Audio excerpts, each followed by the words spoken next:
our guests now. Kent Strang joins us, Managing Director at Americans for Prosperity. Tommy Aiello is also here, Senior Director at the National Taxpayers Union. Guys, welcome and thanks for coming on. All right, Kent, start us off. Let's focus in on the PPI, right? Because we want to know ultimately how much things are going to cost. What were your top takeaways?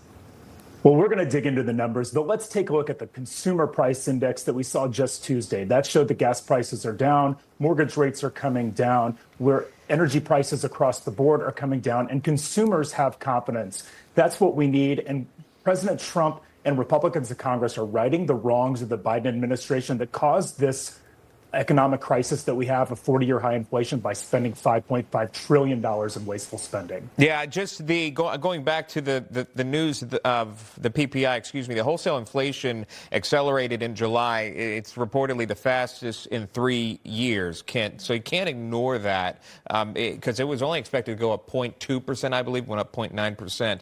And this is written by economists as tariff related as we watch investors react. Kent, can you respond to that? Is this tariff related? And then with this accelerated increase, will consumers, as Tommy was pointing out, see this pointed out? Or I'm sorry, which guest is it? We need to hear from Tommy. Tommy, okay, Yeah. That question to Tommy.